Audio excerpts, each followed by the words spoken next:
Olá pessoal, sou o Marcos e trago para vocês mais uma pílula sobre o Eric Voegelin.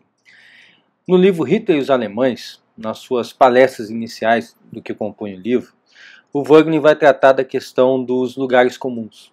O lugar comum seria algo como a opinião dominante, uma falsa verdade, algo que as pessoas, digamos assim, captam publicamente do discurso sem pensar muito a respeito.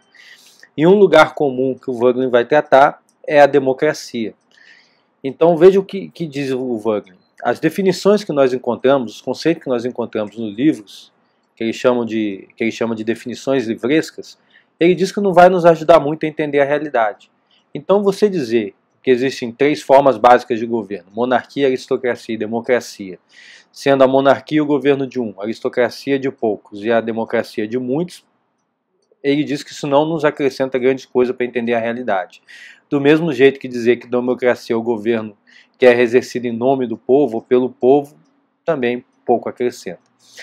Mas da análise empírica, da observação de como a democracia funciona no mundo, você consegue tirar insights interessantíssimos. E o Voegelin nos apresenta três insights. Tá? O primeiro foi do filósofo americano George Santayana, que dizia que a democracia era o sonho irrealizável de um governo de plebeus patrícios. Né?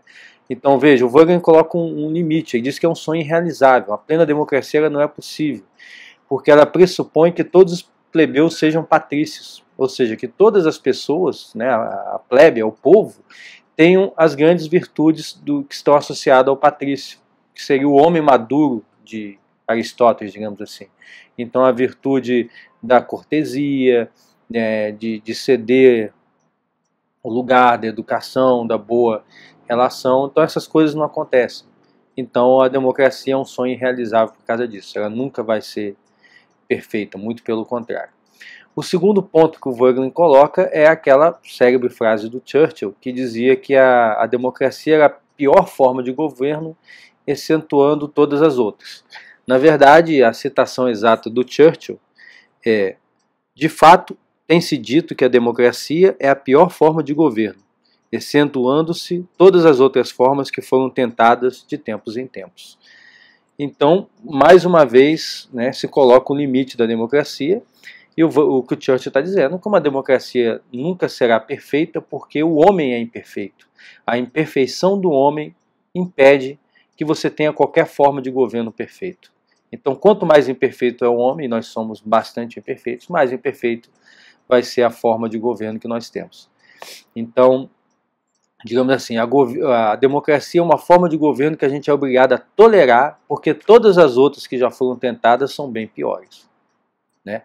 Mas a terceira consideração, a terceira observação empírica que o Voegelin ressalta nessas páginas do livro Hitler e os Alemães, é a observação do Mark Twain, né, o escritor norte-americano, que coloca que a democracia tinha que ser baseada em três coisas. A primeira é a liberdade de expressão, a segunda é a liberdade de consciência e a terceira a prudência de não usar nenhuma nem outra. Vejam que curioso.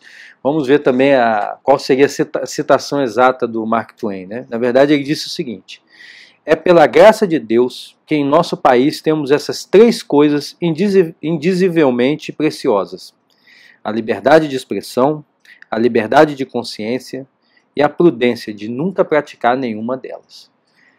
Então vejam como é interessante. O Mark Twain está colocando o seguinte: que a liberdade é um grande valor da democracia, principalmente a de expressão e consciência.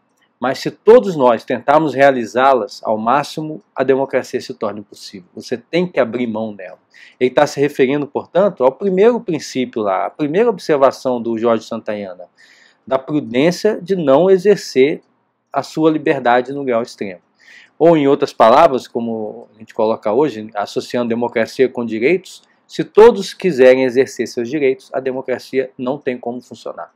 Muitas vezes esses direitos eles se encontram em conflitos. Então, o que o Mark Twain está colocando é que a democracia não pode funcionar se você tiver uma ideia e quiser realizá-la. Olha o paradoxo, né? Vai contra o lugar comum de que está em todos os livros de política. em que a democracia é aquela que você pode realizar, digamos assim, um ideal ou uma ideia. O que o Mark Twain colocou é que se qualquer pessoa que tem uma ideia fixa e queira realizá-la, ela não está apta para ser um cidadão. Se ela acha que o mundo tem que funcionar da forma como ela acha correta, ou seja, que a sociedade tem que funcionar da forma como ela considera a forma correta, ele não está apto para ser um cidadão. Porque você tem que estar preparado para abrir mão dos direitos.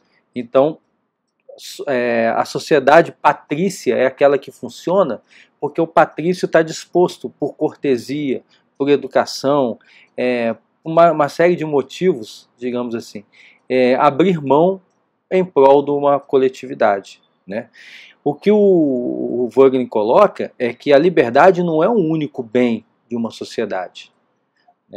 Costuma se associar muito a democracia com a liberdade. Mas além da liberdade, existem outros bens, como a segurança, como a prosperidade. E quem quer que isole um desses bens e tente realizá-lo ao máximo, ele gerará uma situação de grande desordem. Porque a sociedade, a ordem da sociedade está baseada no equilíbrio dos bens que uma sociedade pode realizar. Volta e meia esses bens entram em conflito. Então você mantê-los equilibrados é o grande segredo para uma forma de uma sociedade. O Aristóteles, para terminar, né, ele chamava isso, essa fixez, né, essa fixação em um único bem, em um único valor, ele chamava de estasis. E ele dizia que isso era altamente prejudicial para uma sociedade, porque quem quer que tivesse essa fixação, né, essa estase, geraria um movimento anti-estasis, anti-fixação. Então, vamos supor, se você coloca que o bem fundamental de uma sociedade que tem que ser buscado por todos é, de repente, o desenvolvimento econômico, vai surgir uma corrente que vai tentar lutar contra isso porque considera que o desenvolvimento econômico não pode ser um valor absoluto. E com isso, digamos assim, a cooperação social se torna impossível. E sem a cooperação social, uma sociedade não pode ter uma ordem mais justa. Então, se gostou dessa pílula sobre o Eric Voegelin, que está no livro Hitler e os Alemães, né, recomendadíssimo, dá um like aí e até a próxima.